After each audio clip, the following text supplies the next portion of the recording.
The Galactic Educational Exchange Program had been running for over 3 centuries, bringing together the brightest young mind from across known space to study at the prestigious Nexus Academy on the neutral world of Centauri Prime. The massive station orbited the twin suns in a perpetual dance of shadows and light, its crystalline spires reaching toward the void like fingers grasping for knowledge itself.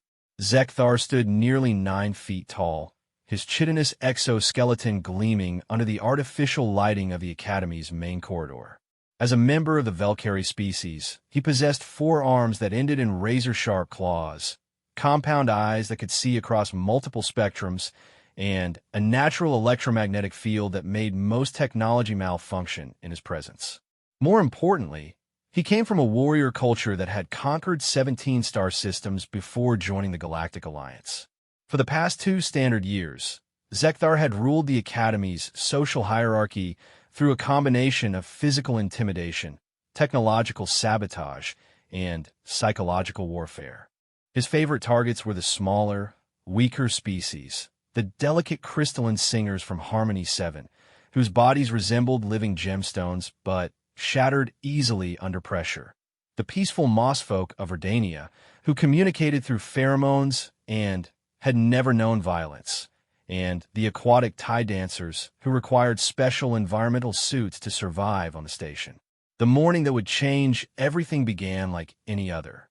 Zekthar emerged from his luxury dormitory pod, specially reinforced to contain his electromagnetic emissions, and made his way to the central plaza where students gathered before classes. His 3 closest followers, Grax, a hulking brutane with skin like living rock, Sis, a serpentine naga whose venom could paralyze most species, and Tick, an insectoid hiver whose mandibles could slice through metal, flanked him as he surveyed his domain. "Look there," Zekthar's voice rumbled through his chest cavity, pointing one of his 4 arms toward a group of younger students huddled near the hydroponics lab. "The little singers are practicing again. How quaint." The 3 crystalline singers, Melody, Harmony, and Chorus, were indeed practicing their traditional greeting song, their bodies chiming in perfect synchronization. The sound was hauntingly beautiful, creating harmonics that seemed to touch something deep in the souls of those who heard it. Several other students had gathered to listen, their faces showing the peace that only true art could bring. Shall we remind them that this is an academy of science, not a concert hall? Grax rumbled, his massive fists clenching with anticipation. Zekthar's compound eyes glittered with malice. "Indeed, education is so important, don't you think?" The 4 bullies approached the group like predators stalking prey. As they drew near, Zekthar's natural electromagnetic field began to interfere with the singer's delicate internal resonance chambers. Melody hit a discord note and stumbled, her crystalline structure flickering with internal stress patterns. "Oh, how terribly sorry I am," Zekthar said with mock concern. "Did I interrupt your little performance? Perhaps you should practice somewhere more private. The waste reclamation facility, for instance. The acoustics, they're simply divine." Harmony, the eldest of the 3 singers, stepped protectively in front of her companions. "We have every right to practice here, Zekthar. The Academy Charter guarantees freedom of cultural expression."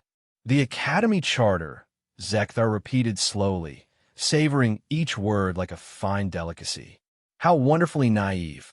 Tell me, little singer, does your charter mention anything about electromagnetic interference? About accidental damage to delicate crystalline structures?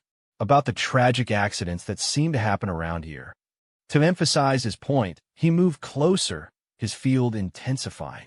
The 3 singers' bodies began to resonate with painful harmonics, their crystalline faces twisting in agony. The crowd of onlookers began to disperse, none willing to intervene against the notorious bully and his gang. "Stop," Chorus whispered, the youngest of the 3 barely able to maintain cohesion. "Please, you're hurting us." "Am I?" Zekthar tilted his head in mock confusion. "I'm simply standing here, exercising my right to exist in this public space. It's not my fault that your species is so fragile." Just as the situation was about to escalate into serious harm, A voice cut through the tension like a blade. "Hey." The word was simple, barely more than a grunt, but something in its tone made everyone freeze.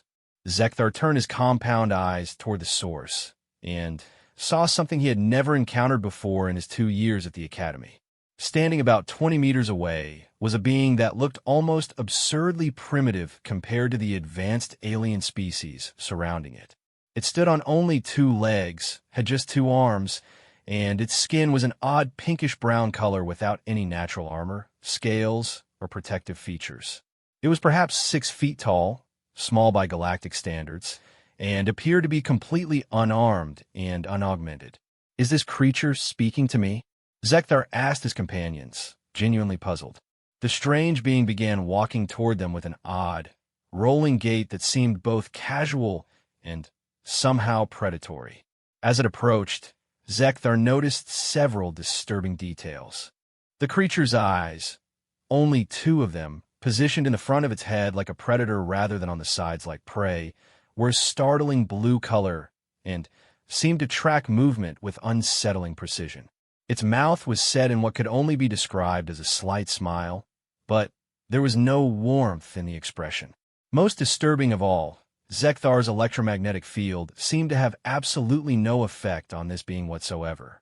I said, "Hey," the creature repeated as it came to a stop just outside striking distance. "You having some kind of problem with these folks?" Up close, Zekthar could see that while the being appeared soft and vulnerable, there was something about its posture that suggested coiled violence. The way it held its hands loose at its sides, the slight forward cant of its shoulders, the way its weight was balanced on the balls of its feet, everything screamed predator to Zekthar's warrior instincts. "I am Zekthar of House Velcurry, 3rd Caste Warrior of the Crimson Nebula Campaign," he announced formally, drawing himself up to his full imposing height. "I do not believe we have been introduced, creature." "Name's Jake," the being replied conversationally. "Jake Morrison.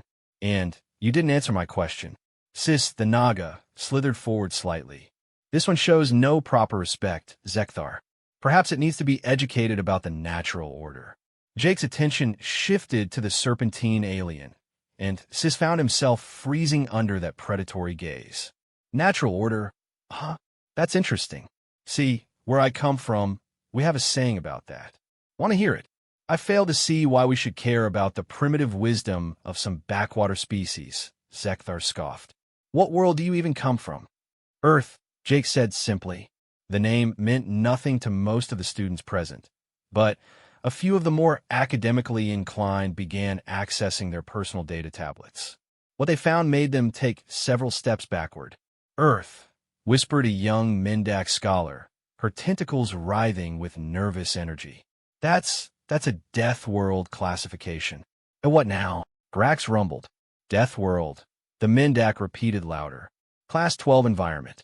Gravity 0.98 standard, atmosphere pressure at 1.01 atmospheres, but the ecosystem." She paused, her skin changing to a sickly green color. "The ecosystem is classified as actively hostile to life. Average lifespan of non-adapted species exposed to environment, 14 standard minutes." Jake's smile widened slightly. "Sound about right. Though I think they're being a bit generous with that 14-minute estimate." For the first time in his academic career, Zekthar felt something he had rarely experienced: uncertainty. Impossible. No sentient species could evolve on such a world. "Well," Jake said, rolling his shoulders in a gesture that somehow managed to be both casual and threatening, "here I am." The crowd of onlookers had grown substantially as word spread through the station's communication network. Students from dozens of species gathered to watch what was quickly becoming the most interesting confrontation in recent Academy history. Several faculty members were also present, but Academy policy dictated that student disputes should be allowed to resolve naturally unless serious injury was imminent. "This changes nothing," Zekthar declared, though his voice lacked its earlier confidence. "You are 1 primitive against 4 advanced beings. The mathematics are simple." "Math was never my best subject," Jake admitted, "but I did pay attention in biology class. Want to know what I learned?" Without waiting for an answer, Jake began walking in a slow circle around the four bullies, his hands still loose at his sides. See, on my world, we have this thing called evolution. It's pretty neat. Basically, if your environment tries to kill you every single day for millions of years, you either adapt or you die. As he moved, Zekthar noticed that Jake's circle was gradually tightening. The human, for that's what the data files now confirmed he was, moved with the fluid grace of a natural predator. More unsettling still, his electromagnetic field continued to have absolutely no effect on the creature. My species started out as small, weak primates. Jake continued conversationally. No claws, no fangs, no armor, no natural weapons. We should have gone extinct in the first 1,000 years. But we had a couple of advantages. Tick, the hiver, spread his wings and clicked his mandibles threateningly. What advantages could such a primitive species possess? Jake stopped walking and looked directly at the insectoid alien. We're persistence hunters. Do you know what that means? The question was directed at Tick, but it was Sis who answered. It means you chase prey until it dies of exhaustion. A crude and inefficient hunting method. Crude, maybe, Jake agreed, but effective. See, most predators are sprinters. They're fast, but they can't maintain that speed for long. They either catch their prey quickly or they give up and find something else. But humans? We just keep coming. We're not the fastest or the strongest, but we never stop. Ever. To demonstrate his point, Jake began jogging in place. His breathing remained steady and controlled, showing no sign of exertion. The longest recorded pursuit hunt in human history lasted 6 days. 6 days of continuous chase across open terrain under a blazing sun. The hunters never stopped, never rested, never gave up. They just kept coming until their prey collapsed and died of exhaustion. He stopped jogging and smiled that unsettling smile again. But that's not our only advantage. Want to know the other one? The silence stretched for several long seconds before Grax growled. What? We're pack hunters, Jake said simply. And the pack takes care of its own. As if on cue, 2 more humans emerged from the crowd of onlookers. They moved with the same predatory grace as Jake, and their eyes held the same unsettling intelligence. One was a female with short red hair and scars on her arms that suggested extensive combat experience. The other was a male, even larger than Jake, his massive frame moving with surprising fluidity. Jake, the female said in a voice that somehow managed to be both pleasant and menacing. These folks giving you trouble? Sarah, Marcus, Jake nodded to his companions. I was just explaining some basic biology to our new friends here. Thought they might be interested in learning about Earth's educational system.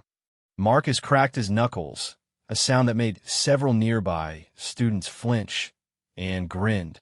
Oh, I love teaching. What subject are we covering today? Applied physics, Jake replied. Specifically, the relationship between force and acceleration. Zekthar's compound eyes darted between the 3 humans, his warrior instincts screaming warnings that he was trying very hard to ignore. This is absurd. 3 primitives against 4 trained warriors? Your species may be persistent, but you lack the natural weapons and defenses necessary for serious combat. Sarah laughed, and the sound sent chills down the spines of everyone present. Natural weapons? Honey, we don't need natural weapons. We make our own. To emphasize her point, she reached behind her back and produced what appeared to be a simple metal rod about 8 inches long. With a flick of her wrist, the rod telescoped out to become a staff nearly 5 feet in length. The movement was so smooth and practiced that it was clear she had performed it thousands of times. Collapsible fighting staff, she explained conversationally, made from titanium steel alloy. Light, strong, and perfectly legal under Academy regulations since it's not technically a weapon until deployed. Marcus reached into his jacket and pulled out what looked like a simple metal ball. Stress ball, he said with a grin. Helps me relax. Made from depleted uranium, so it's got some nice weight to it. Amazing how much force you can generate with proper leverage. Jake pulled what appeared to be an ordinary pen from his pocket. Standard writing implement.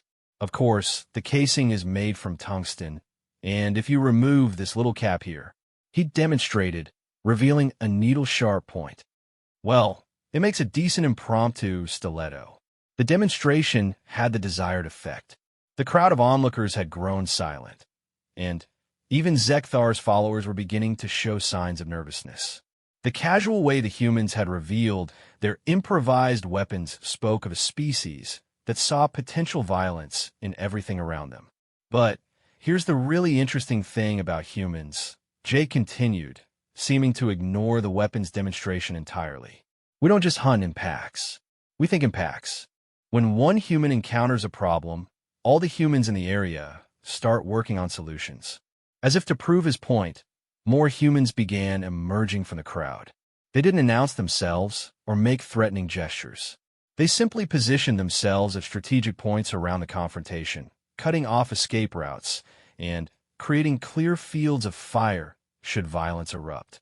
A young human female with dark skin and intelligent eyes appeared near the Academy's security console. An older human male with graying hair positioned himself near the environmental controls.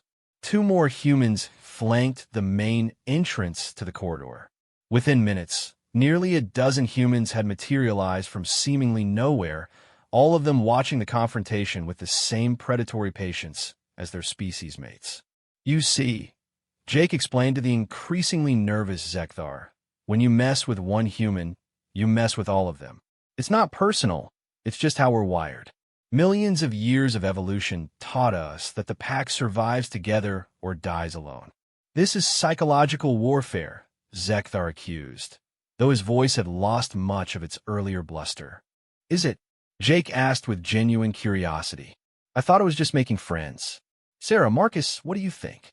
Definitely making friends, Sarah agreed. Though I suppose it depends on your perspective. Marcus nodded sagely. Very perspective-dependent. For instance, from where I'm standing, this looks like a teaching moment. The three crystalline singers, forgotten in the escalating tension, had managed to retreat to a safe distance. Melody, the one who had been hurt by Zekthar's electromagnetic field, looked up at the humans with something approaching awe. Why are you helping us? She asked in her musical voice. Jake turned toward her, and his expression softened noticeably. Where I come from, we have another saying, pick on someone your own size. You folks were just trying to sing, and these jerks were hurting you for it. That doesn't sit right with us. But you don't even know us, Harmony protested. We're not part of your pack. Sure you are, Jake said matter-of-factly. Your students here, same as us. That makes you Academy Pack. And Academy Pack sticks together. The concept seemed to confuse many of the alien onlookers, but the humans in the crowd nodded their understanding. It was such a fundamentally human concept that it was difficult to explain to species that hadn't evolved the same pack-bonding instincts. Zekthar, meanwhile, was rapidly reassessing his position. His electromagnetic field gave him a significant advantage against most species, but it was completely useless against the humans. His natural weapons were impressive, but the humans had demonstrated that they could improvise equally effective tools from common objects. Most importantly, his psychological intimidation tactics seemed to have no effect whatsoever on beings who had evolved on a world where everything was trying to kill them. What do you want? He finally asked. Simple, Jake replied. Apologize to the singers. Leave them alone. Find a new hobby that doesn't involve hurting people smaller than you. And if I refuse? Jake's smile returned, but this time there was no attempt to hide the predatory nature behind it. Well, that's your choice. But you should understand something about humans before you decide. We're not just persistence hunters and pack animals. We're also problem solvers. He gestured toward the dozen humans positioned around the corridor. See, bullying is a problem. And when humans encounter a problem, we don't just solve it once. We solve it permanently. Sarah stepped forward, her staff held casually, but ready. There are 347 humans enrolled at this academy. We all talk to each other. We all share information. And we all remember. Marcus cracked his knuckles again. Plus, humans are really good at holding grudges. It's like a species talent. What they're saying, Jake translated helpfully, is that if you choose to continue being a problem, you're not just choosing to fight 3 humans right now. You're choosing to fight every human on this station for as long as you're here. The mathematical implications were staggering. Even if Zekthar won this immediate confrontation, which was looking increasingly unlikely, he would be facing constant harassment from nearly 400 highly motivated, extremely creative, and apparently vindictive humans for the remainder of his academic career. Furthermore, a new voice added from the crowd. You would be violating the Academy's code of conduct regarding harassment and discrimination. Everyone turned to see Professor Yolf, a distinguished Altarian scholar with tentacles instead of arms and a reputation for strict adherence to Academy regulations. She approached the group with the measured pace of someone accustomed to dealing with student conflicts. Young Zekthar, she continued in her precise, clinical tone, I have been observing this confrontation, and I must inform you that your actions constitute clear violations of Articles 7, 12, and 19 of the Student Conduct Code. The use of natural abilities to cause distress to other students, the deliberate creation of hostile educational environments, and the formation of groups for the purpose of intimidation are all grounds for immediate suspension. Zekthar's compound eyes darted between the professor and the surrounding humans. I was merely explaining the natural social hierarchy. There is no natural social hierarchy at this academy, Professor Yolf interrupted firmly. There are only students pursuing knowledge, and those who impede that pursuit. I trust you understand which category you currently occupy. The implications were clear. Academic suspension would mean not only losing his place at the most prestigious educational institution in the galaxy, but also bringing shame to his family and his entire house. The political ramifications alone would be devastating. Jake, meanwhile, had been watching this exchange with interest. You know what, Professor? I think our friend here was just about to apologize to the singers and promise to be a better citizen. Weren't you, Zek? The use of a shortened name was deliberate, a casual dismissal of the formal titles and honors that Zekthar had proudly announced earlier. It was a small thing, but it demonstrated that the human felt no intimidation or respect for the alien's supposed superiority. The silence that followed Jake's suggestion stretched for nearly a full minute. Zekthar's compound eyes tracked from face to face, reading the expressions of the assembled crowd. The other alien students watched with fascination and barely concealed hope, while the humans maintained their positions with the patience of apex predators. Finally, the Velkari's shoulders sagged in defeat. I apologize to the crystalline singers for any distress my proximity may have caused. It was not my intention to interfere with your cultural practices. The apology was grudging and filled with face-saving language, but Melody stepped forward graciously. We accept your apology, Zekthar. Perhaps in the future, we could find a way for our species to coexist more harmoniously. Jake nodded approvingly. See, that wasn't so hard. Now about finding that new hobby we discussed. I will consider your suggestions, Zekthar replied stiffly. Great. Jake's smile became genuinely warm. I actually have some ideas if you're interested. You know what humans do when we meet someone stronger than us. The question caught Zekthar off guard. What? We figure out how they got that strong, and then we try to get stronger ourselves. Competition, not domination. It's way more fun, and everybody wins. Sarah moved closer, her staff collapsing back to its compact form with a practiced motion. Jake's right. You got some impressive natural abilities. Instead of using them to hurt people, why not use them to help solve problems? Or compete in sanctioned events? Marcus added. The Academy has combat sports leagues for students who want to test their skills. Much more satisfying than picking on kids who can't fight back. Professor Yolf observed this exchange with visible surprise. In her long career, she had rarely seen conflicts resolved so quickly and with such apparent goodwill from all parties. This is most unexpected. Young Morrison, your species appears to have remarkable conflict resolution capabilities. Jake shrugged. We fought a lot, so we got pretty good at making up afterward. Besides, Zek here seems like he might be alright once he figures out how things work around here. The casual use of a nickname again, combined with the suggestion that the mighty Valkyrie warrior simply didn't understand social dynamics, should have been insulting. Instead, Zekthar found himself oddly grateful for the face-saving explanation.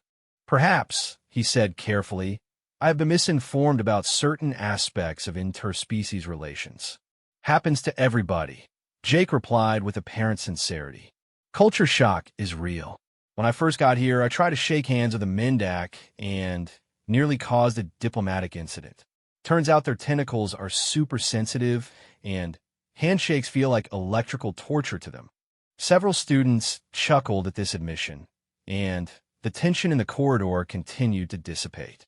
The humans began casually moving away from their strategic positions, though they remained alert and ready to respond if needed. The important thing, Sarah added, is that we learn from our mistakes and do better next time. Right? Zekthar's followers Grax, Sis, and Tick had remained silent throughout the confrontation, but they were clearly struggling to process what had just occurred.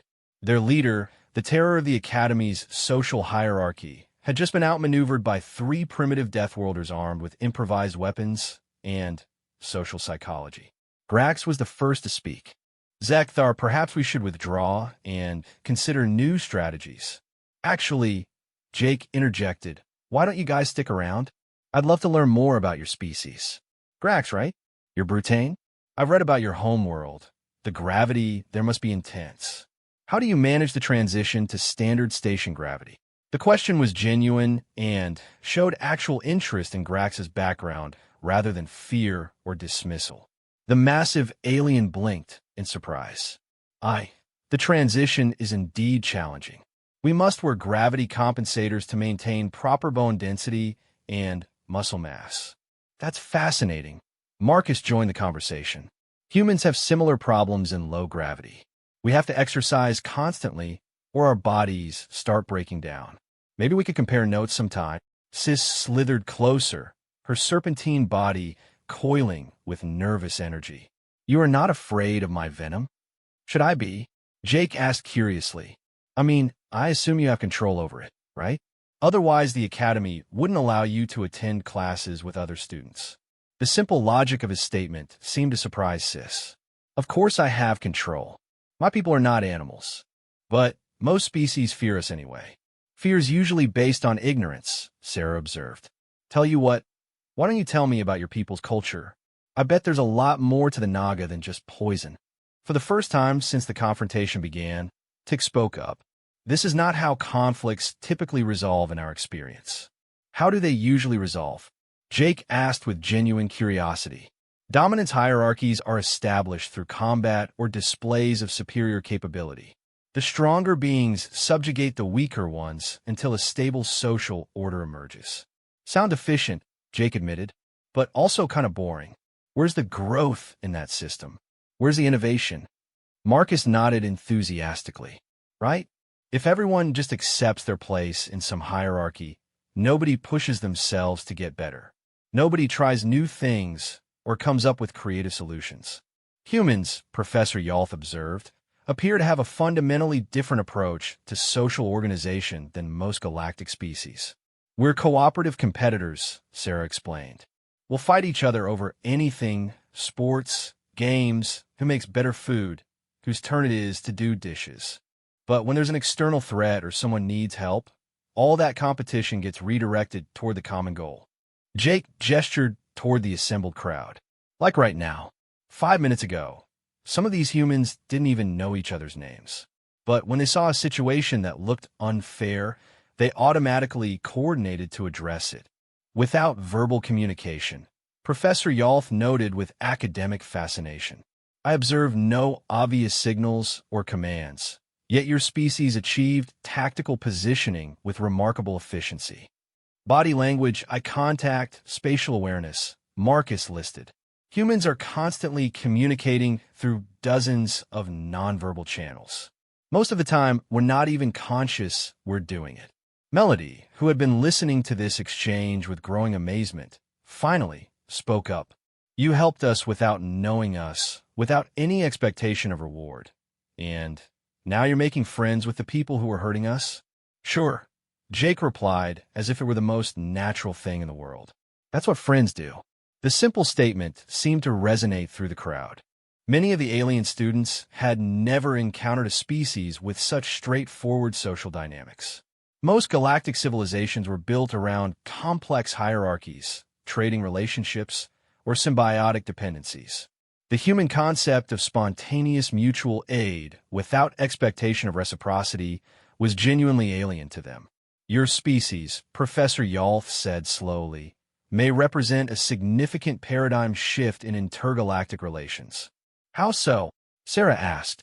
Most conflicts between species arise from competing resource needs or incompatible social structures.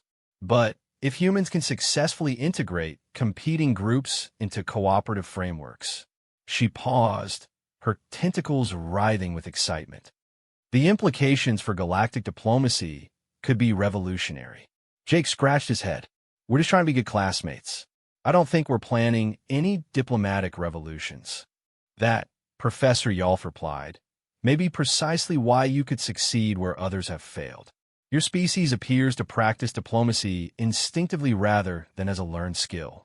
Zekthar had been listening to this conversation with growing confusion. I do not understand. My people conquered 17 systems through superior military strategy and technological advancement.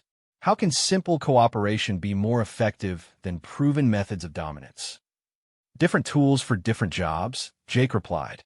Conquest works great if you want to control territory or resources. But if you want to solve complex problems or create new things, you need cooperation. You can't force people to be creative or innovative. Grax rumbled thoughtfully. On our homeworld, we have a saying, the strongest boulder falls first in an avalanche. That's actually pretty profound, Marcus said with surprise. What does it mean? Rigid strength cannot adapt to changing circumstances. Sometimes flexibility is more valuable than raw power. Sarah nodded approvingly.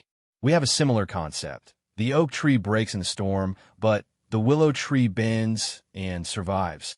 Your species has many such sayings? Sis asked, genuine curiosity replacing her earlier hostility. Tons of them, Jay confirmed. We collect wisdom from every culture we encounter. The saying I was going to share earlier about natural order was actually the strong prey upon the weak until the weak becomes strong. It's from an ancient human martial arts philosophy. Tick's mandibles clicked with what might have been approval. A cyclical rather than static hierarchy. Most intriguing. Exactly, Sarah said excitedly. Nobody stays on top forever unless they keep earning it. And nobody stays on bottom forever unless they accept it. Professor Yalf was frantically taking notes on her personal tablet. Fascinating. Human social dynamics appear to be based on fluid hierarchies with multiple simultaneous ranking systems. Dominance in one area does not automatically confer dominance in others. Right, Jake agreed. Like, I'm pretty good at hand-to-hand combat, but Sarah here is way better at languages than I am. Marcus knows more about engineering than both of us combined. And Zekthar could probably teach us all a thing or two about military strategy. The casual acknowledgement of the Velkari's expertise, despite their recent confrontation, seemed to surprise everyone present. Zekthar's compound eyes focused on Jake with new interest. You would accept instruction from someone who was recently your enemy? Enemy? Jake looked genuinely confused. We had a disagreement about acceptable behavior. That doesn't make us enemies. Besides, conflict without learning is just wasted energy. On my homeworld, Zekthar said slowly, enemies are eliminated or subordinated.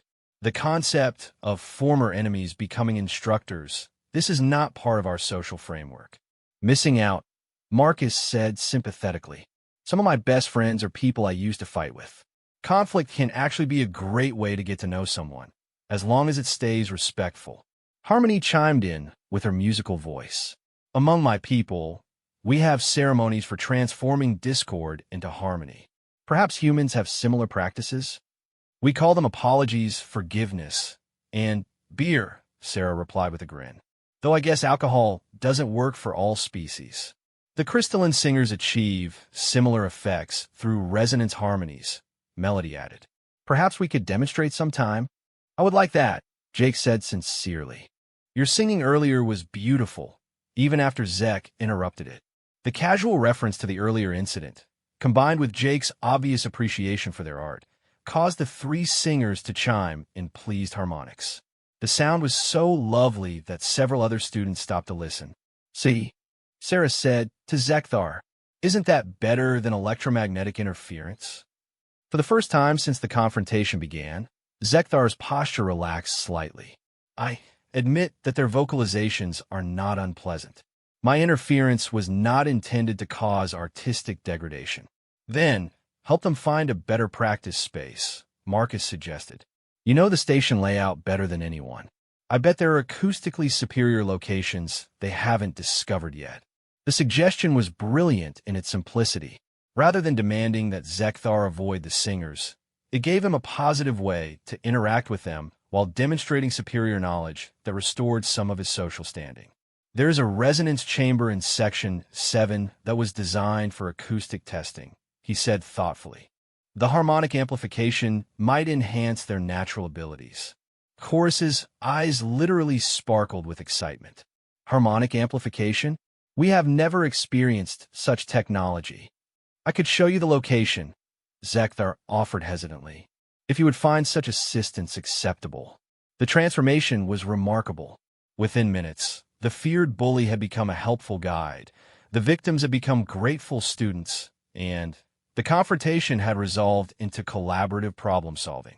The watching crowd began to disperse, many of them shaking their heads in amazement at what they had witnessed. Professor Yalth, however, remained behind to continue her observations. Young Morrison, I must ask, is this conflict resolution method typical of human behavior? Pretty much, Jake replied, though we usually don't have an audience this big. Most conflicts are resolved through conversation, compromise, and finding ways for everyone to get what they need. And if conversation fails, then we try other approaches, Sarah answered diplomatically. But conversation fails a lot less often than people think. Most conflicts happen because people don't understand each other, not because they actually want to fight. Marcus gestured toward Zekthar, who is now enthusiastically describing the acoustic properties of various station sections to the fascinated crystalline singers. Look at him now. Guy's not a bully. He's a frustrated teacher. He just needed the right students. Your assessment of his psychological profile was quite rapid, Professor Yalth observed. How did you determine his underlying motivations so quickly? Experience, Jake said simply.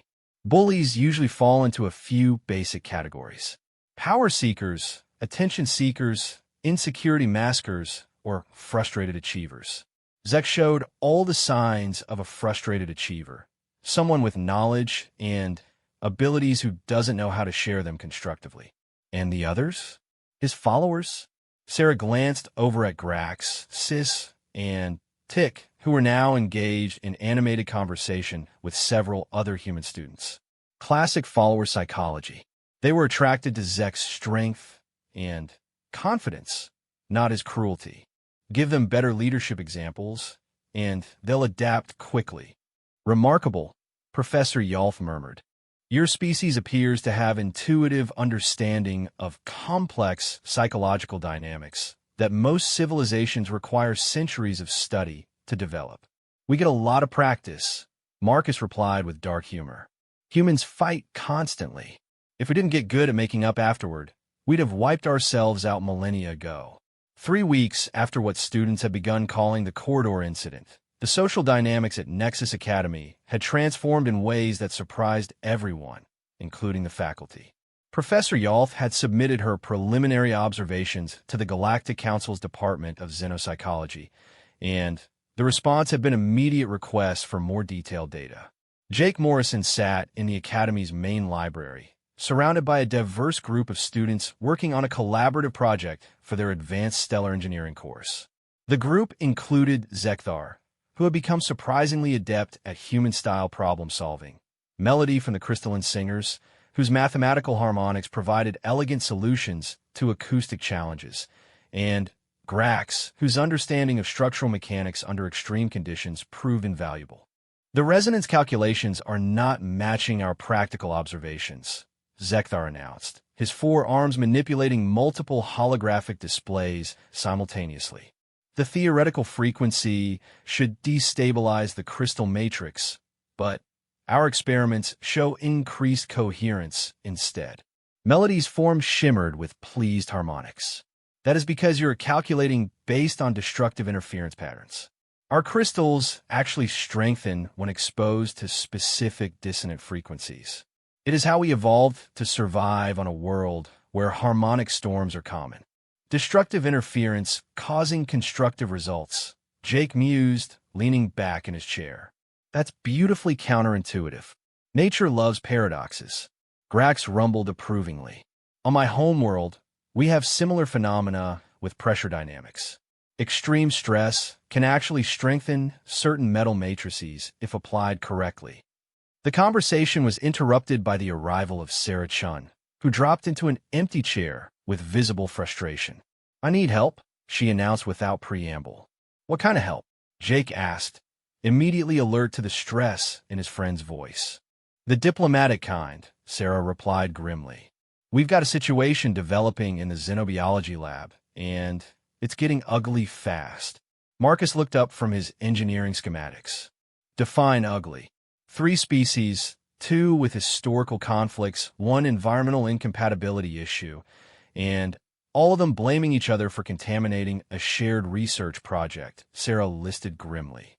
The flame dancers from Pyros 7 think the ice crystals from Hibernia deliberately sabotaged their heat-based experiments. The ice crystals think the flame dancers are trying to melt their sample storage units. And the moss folk caught in the middle are having allergic reactions to both extreme temperature fluctuations and are threatening to file formal complaints with the academic board. Zekthar's compound eyes clicked with interest. A 3-way conflict with environmental factors. Classical military theory suggests this will escalate until one group achieves dominance or outside intervention occurs. "That's the problem," Sarah continued. "Professor Helix is off station at a conference, and the substitute instructor is a neutral zone administrator who's never dealt with multi-species disputes. He's basically locked down the entire lab until someone can sort this out. Environmental factors complicate everything," Melody chimed thoughtfully. "Temperature extremes that are necessary for some species survival can be lethal to others. There may not be a simple accommodation solution." Jake stood up and began pacing, a habit the others had learned indicated his problem-solving mode was engaging. "Okay, let's break this down. What exactly are each group trying to accomplish in their research?" "The flame dancers are studying thermophilic bacterial growth in extreme heat environments," Sarah replied, consulting her notes. "They need sustained temperatures above 200 degrees Celsius for their cultures to survive. The ice crystals are analyzing crystalline formation in sub-zero conditions," she continued. "Their samples require constant temperatures below -50 degrees Celsius, or they literally melt and become useless. And the moss folk? They're studying adaptive plant growth in variable conditions, but their own biology requires stable temperatures between 15 and 25 degrees Celsius. Too hot or too cold, and they start having respiratory problems." Marcus whistled low. "That's a hell of a range incompatibility. You're talking about a 250-degree spread between the extremes." "Standard approach will be temporal separation," Grax suggested. "Each group uses the laboratory during different time periods." "Tried that," Sarah replied. "The thermal mass of the lab equipment means it takes hours to transition between temperature ranges. Nobody gets enough time for meaningful research, and the energy costs are enormous." Zekthar's mandibles clicked thoughtfully. "Spatial separation, then. Divide the laboratory into different environmental zones." "Also tried. The lab isn't big enough to maintain 3 separate environmental systems with proper safety buffers. Plus, the research requires some shared equipment that can't be duplicated." Jake stopped pacing abruptly. "What if we're approaching this wrong?" "How so?" Melody asked. We're assuming the three groups have to work separately, Jake explained. But what if their research could actually benefit from collaboration? Sarah frowned. I don't see how. They're studying completely different phenomena under incompatible conditions. Are they? Jake challenged. Think about it. Extremophile bacteria, crystalline formation under stress, and adaptive plant growth. What do all those things have in common? The group fell silent as they considered the question. It was Melody who made the connection first, her crystalline form brightening with excitement. They are all studying how life adapts to hostile environments, she chimed. How biological systems maintain function despite extreme conditions. Exactly, Jake said with growing enthusiasm.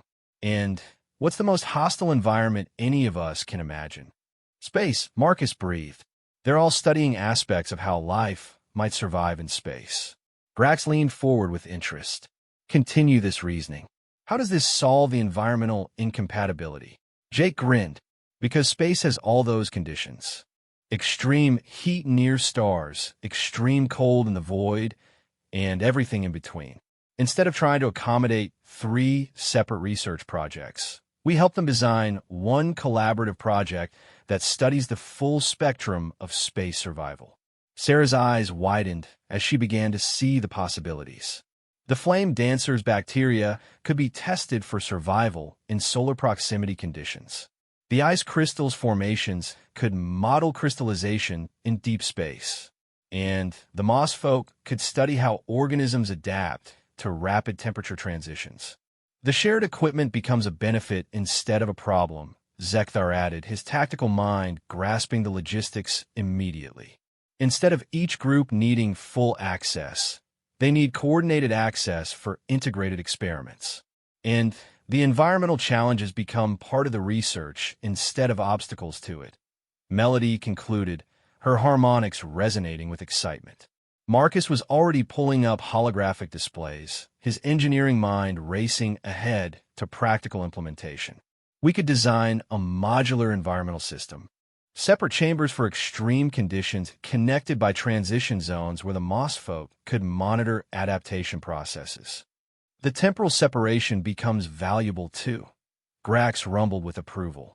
Instead of wasted time, the transition periods become opportunities to study how systems respond to changing conditions. Sarah stared at the group in amazement. You just solved a three-way species conflict by reframing it as a collaborative opportunity. How did you even think of that? Human instinct, Jake replied with a shrug. When we encounter a problem too big for one person to solve, we automatically look for ways to get more people involved. More brains, more resources, more perspectives. But this is not simply adding more participants, Zekthar observed. You identified an underlying unity that was not apparent to any of the individual groups. This requires a significant analytical insight. Pattern recognition, Marcus explained.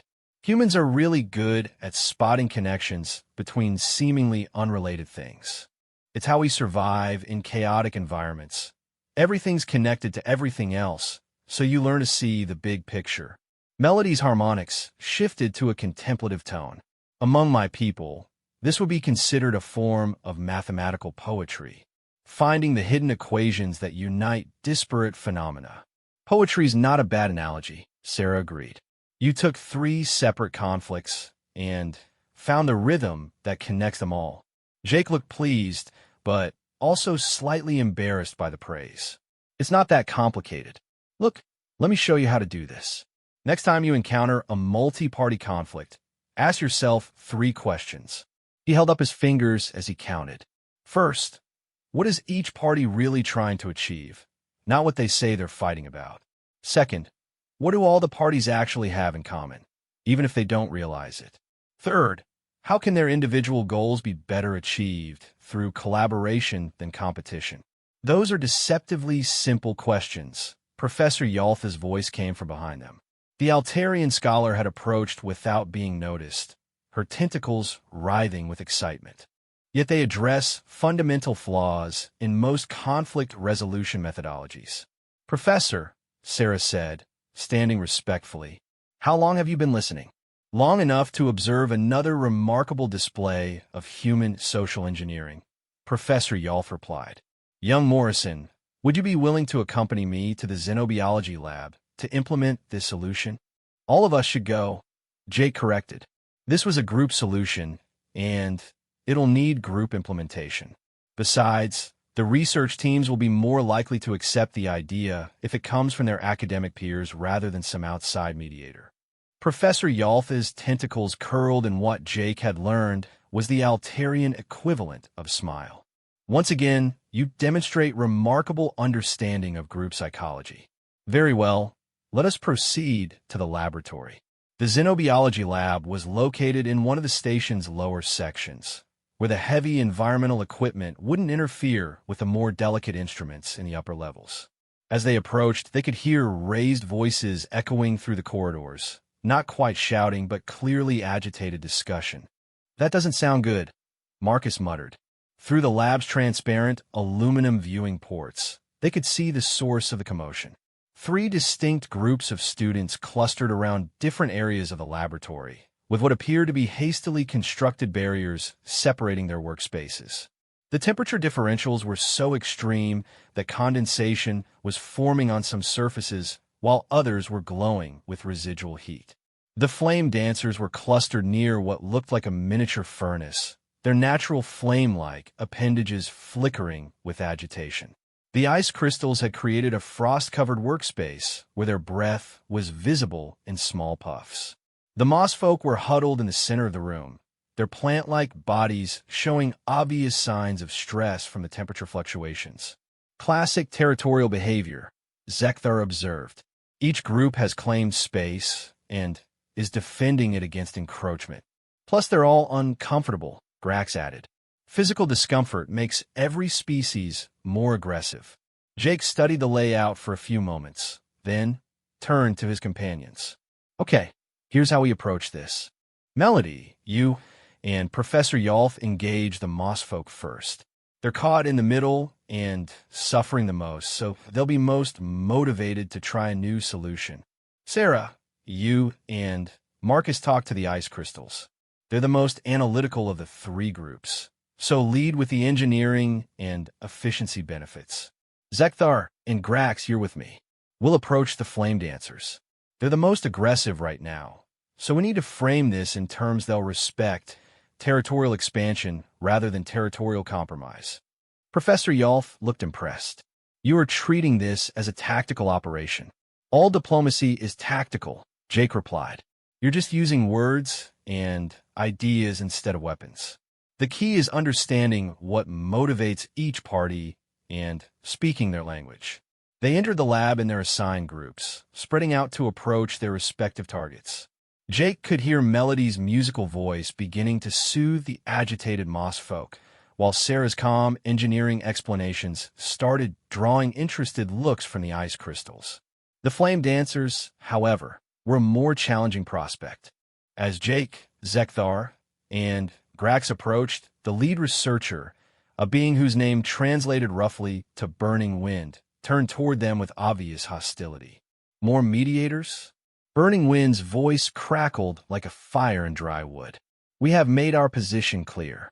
We require these conditions for our research, and we will not be moved to accommodate the comfort of lesser species." "Lesser species?" Jake repeated with apparent interest. "Tell me about your research.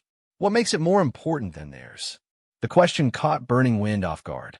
Instead of challenging his claim of superiority, Jake was asking him to justify it, a much more difficult position to defend. "We study the fundamental processes of life in extreme environments," Burning Wind replied, somewhat less aggressively. "Our bacteria thrive in conditions that would destroy most organic compounds. This research could revolutionize our understanding of biological limits." "Impressive," Zekthar added approvingly. "Such knowledge would have significant military applications. Troops that could survive in hostile environments would possess enormous tactical advantages." Grax nodded his massive head. "Environmental adaptation is the foundation of territorial expansion. Your research could enable colonization of previously uninhabitable worlds." Jake could see Burning Wind's posture relaxing as the conversation shifted to acknowledge the value and importance of his work. But tell me, Jake continued, what's the ultimate goal? Just understanding how these bacteria work, or actually applying that knowledge? Application, of course, Burning Wind replied. We seek to engineer organisms that could survive in any environment on any world. Any world, Jake repeated thoughtfully, including worlds with extreme cold, worlds with rapid temperature fluctuations, worlds that combine multiple hostile conditions. Burning Wind's flame appendages flickered as he began to see where the conversation was heading. Such worlds would indeed represent the ultimate test of adaptive engineering. Right here in this lab, Zekthar said with apparent sudden realization, you have the opportunity to test exactly those conditions. Not just extreme heat, but extreme cold and rapid transitions between them. Grax gestured toward the other research groups. And instead of viewing them as obstacles, you could view them as resources. The ice crystals understand crystallization under stress, which could help you understand how cell walls maintain integrity during temperature shock. The moss folk study adaptive growth, which could provide insights into how organisms modify their behavior in changing conditions. Jake watched as Burning Wind processed this information. The Flame Dancer's scientific curiosity was clearly warring with his territorial instincts, but curiosity seemed to be winning. You suggest collaboration, Burning Wind said slowly. But our environmental requirements are incompatible. Are they? Jake challenged gently. Or do you just need a more sophisticated experimental design? At that moment, Marcus's voice carried across the lab from where he was explaining something to the ice crystals. The thermal mass calculations show we could create stable gradient zones with proper insulation and airflow management. Sarah's voice joined the explanation. Each group gets optimal conditions for their primary cultures, but we also create transition zones where interaction experiments can occur. Melody's musical tones added a harmonious counterpoint. The Moss folk could monitor all the transition zones simultaneously, providing real-time data on how organisms respond to changing conditions. Jake could see the moment when Burning Wind's scientific instincts finally overcame his territorial ones. The Flame Dancer's eyes literally blazed with excitement as the possibilities began to unfold in his mind. A comprehensive study of extremophile adaptation across the full environmental spectrum, he breathed. The research implications would be extraordinary. And think about the publication opportunities, Grax added with what Jake recognized as deliberate cunning. Instead of 3 separate studies competing for journal space, you would have one groundbreaking collaborative paper that nobody could ignore. With shared credit across 3 species, Zekthar continued, and access to 3 different academic networks for peer review and distribution. Jake grinned as he watched the territorial conflict transform into excited scientific collaboration before his eyes. So, Burning Wind, what do you think? Ready to claim some new territory in the field of adaptive biology? The Flame Dancer's response was to stride toward the center of the lab, his flame appendages blazing with enthusiasm. Ice crystals. Moss folk, we must discuss a proposal that could revolutionize our understanding of life itself. Professor Yalth approached Jake as the 3 research groups began animatedly discussing experimental designs and shared resources. Remarkable, she murmured. You transformed a zero-sum territorial conflict into a positive-sum collaborative opportunity in less than 10 minutes. Group dynamics, Jake replied modestly. Once you understand what people really want, it's usually easier to help them get it together than separately. Your species, Professor Yalth said thoughtfully, may represent the most significant development in galactic relations since the formation of the Alliance itself. 6 months after the Xenobiology Lab incident, Nexus Academy had become something unprecedented in galactic educational history, a genuinely collaborative multi-species institution where conflicts were resolved through creative problem-solving rather than hierarchical enforcement. The transformation had been so remarkable that delegations from major universities across the galaxy were arriving daily to observe and document the new methodologies. Jake Morrison stood in the Academy's central amphitheater, looking out at an audience that would have been unimaginable just months earlier. Flame dancers sat next to ice crystals, their environmental suits allowing them to share the same space comfortably. Crystalline singers harmonized softly with moss folk, creating ambient music that seemed to calm everyone present.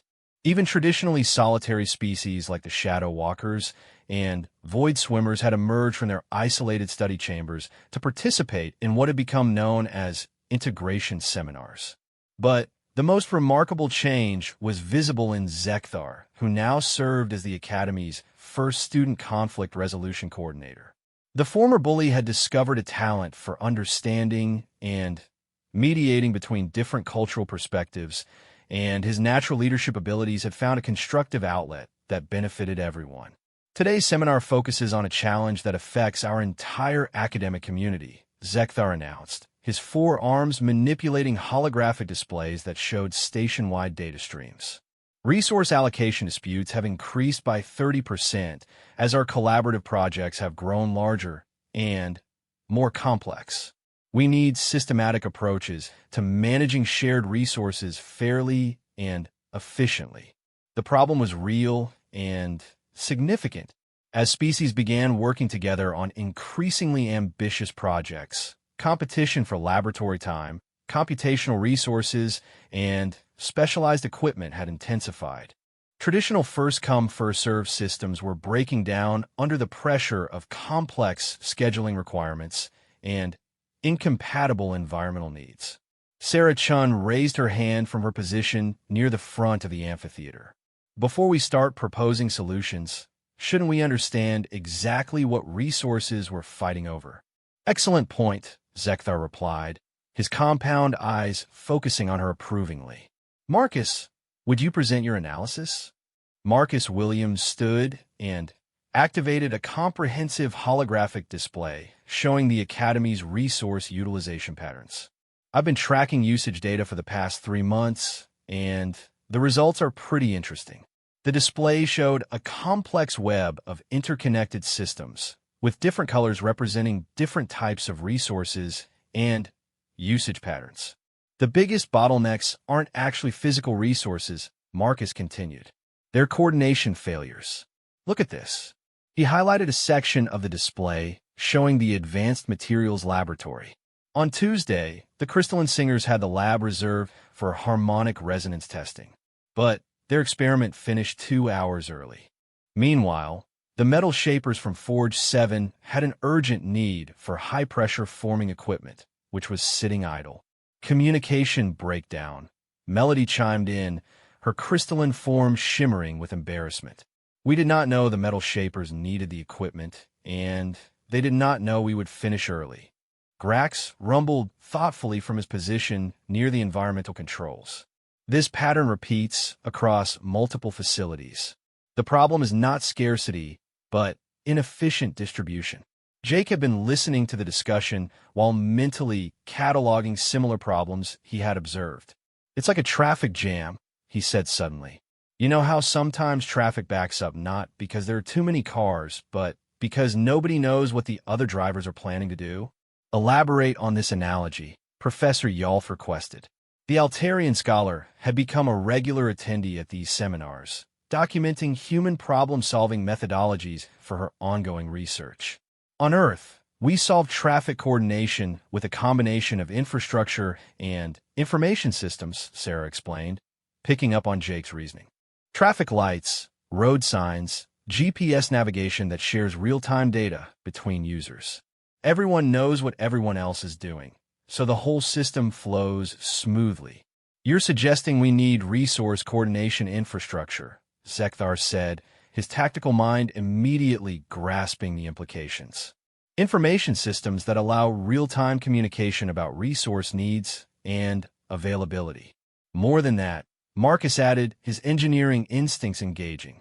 We need predictive systems that can anticipate needs and automatically optimize scheduling. machine learning algorithms that understand usage patterns and can suggest more efficient allocations. Tick, the hiver whose species was known for complex swarm coordination, clicked his mandibles with approval. This approach mirrors our hive resource management protocols.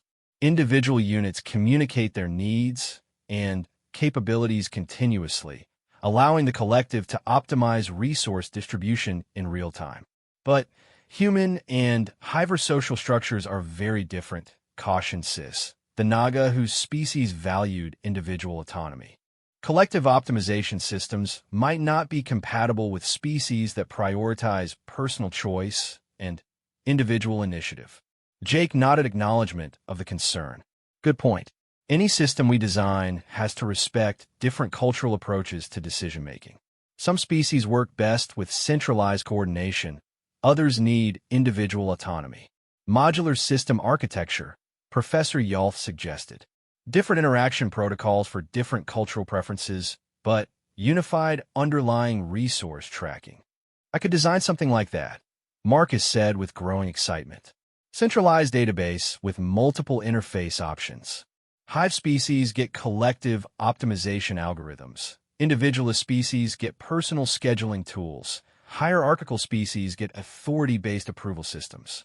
Burning Wind, the flame dancer who had become one of the most enthusiastic supporters of collaborative research, spoke up from his environmental suit. Implementation challenges will be significant. Many species have technological incompatibilities that prevent direct interface integration. That's actually where human technology might have advantages, Sarah replied thoughtfully. Our stuff is designed to work with anything because we never know what we're going to encounter. Universal compatibility is kind of our specialty. Zekthar's compound eyes brightened with interest. Elaborate. How does human technology achieve universal compatibility? Adaptive protocols, Jake explained. Instead of designing systems that work one specific way, we design systems that figure out how to work with whatever they encounter. It's like universal translators, but for technology. Your species truly does approach problems differently than most, Professor Yalth observed. Where other species optimize for specific conditions, humans appear to optimize for adaptability itself. We kind of have to, Marcus replied with a shrug. Earth has so many different environments and conditions that anything designed to work in only one place fails everywhere else. So we learn to build things that adapt. Melody's harmonic resonance shifted to an excited frequency. This adaptability principle could solve more than just resource allocation.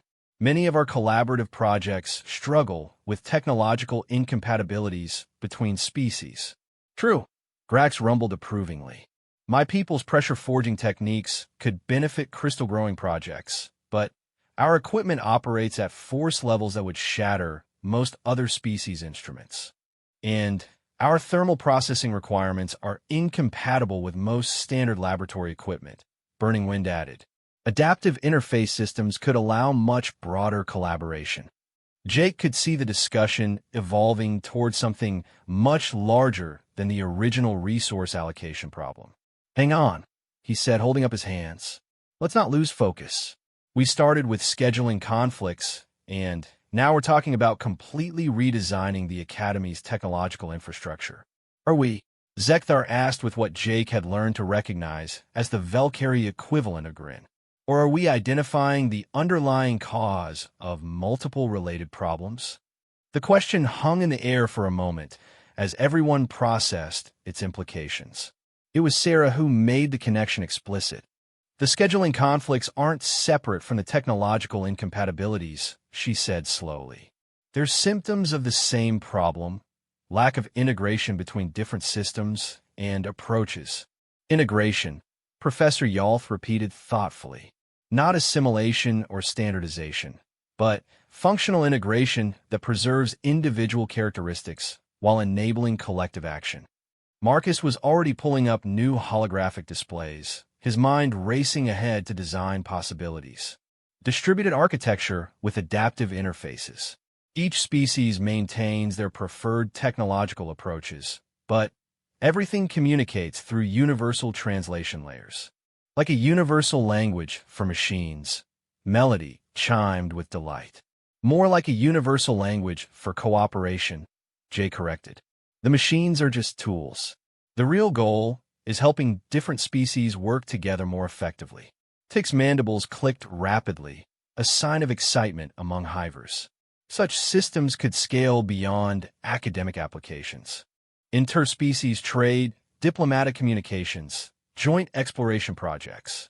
Military applications would be significant, Zekthar added, his warrior background never far from his thoughts. Multi-species tactical coordination requires real-time information sharing across incompatible communication systems. Let's stay focused on the Academy for now, Jake suggested diplomatically. We can solve galactic integration later. Right now, we need to figure out how to share laboratory equipment without starting wars. The suggestion drew laughter from several species, a sound that would have been impossible in the same room just months earlier. The easy camaraderie between beings who had recently been strangers or even enemies represented a transformation that none of the participants fully appreciated yet. Practical implementation steps, Zekthar said, returning the discussion to concrete planning. Marcus, how long would it take to develop the basic resource coordination system? For a functional prototype? Maybe 2 weeks, Marcus replied, already sketching interface designs in the holographic workspace. For a full implementation with cultural adaptation modules, probably 2 months. I can provide harmonic resonance analysis for crystalline species interfaces, Melody offered. Thermal adaptation protocols for high-temperature users, Burning Wind added. Pressure tolerance specifications for heavy gravity species, Grax rumbled. Distributed processing architecture for hive mind coordination, Tick clicked enthusiastically. Individual autonomy safeguards for independent species, Sis hissed with approval. Jake watched the spontaneous formation of a multi-species development team with amazement. You know what just happened here? You all just volunteered to solve a problem that affects everyone, using your individual strengths to create something none of you could build alone. Cooperative competitive advantage, Sarah observed with satisfaction. Everyone gets what they need by helping everyone else get what they need. Your species has a remarkable talent for catalyzing such cooperation, Professor Yalth noted. How do you explain this ability? Honestly, Jake replied, I think it's because we're pack hunters who learn to farm. We understand instinctively that individual success depends on group success, but we also understand that group success requires individual contribution. And, Marcus added, we're used to dealing with problems that are too big for any one person to solve. Climate, geography, natural disasters, wars. Human history is basically one long series of challenges that required group cooperation to survive. So when you encounter a new problem, your first instinct is to form a group to address it, Zekthar summarized. This explains the rapid coalition formation I have observed in multiple human-involved conflicts. More than that, Sarah said thoughtfully, we assume that groups work better when everyone contributes their strengths rather than when everyone does the same thing. Diversity isn't just tolerated, it's actively useful. The concept seemed to resonate with the assembled students. Many galactic species had evolved in relatively homogeneous environments where conformity was advantageous. The human approach of leveraging differences as strengths rather than overcoming them as obstacles was genuinely revolutionary for many of the participants. This diversity principle could address more than technological coordination, Melody chimed with growing excitement. Our academic programs still largely segregate species by capability and environmental needs. But if we applied adaptive integration principles, mixed species research teams become practical, Grax finished. Environmental extremes become experimental advantages rather than barriers. Cognitive diversity provides multiple analytical perspectives on complex problems, Tick added. And social diversity enables testing of solutions across multiple cultural frameworks, Sis contributed. Professor Yalth's tentacles were writhing with scholarly excitement. You are describing a completely new model of interspecies education. Not just coexistence, but active collaboration that leverages species differences as advantages. It's just good science, Jake replied matter-of-factly. The more different perspectives you can bring to a problem, the better your chances of finding solutions that actually work.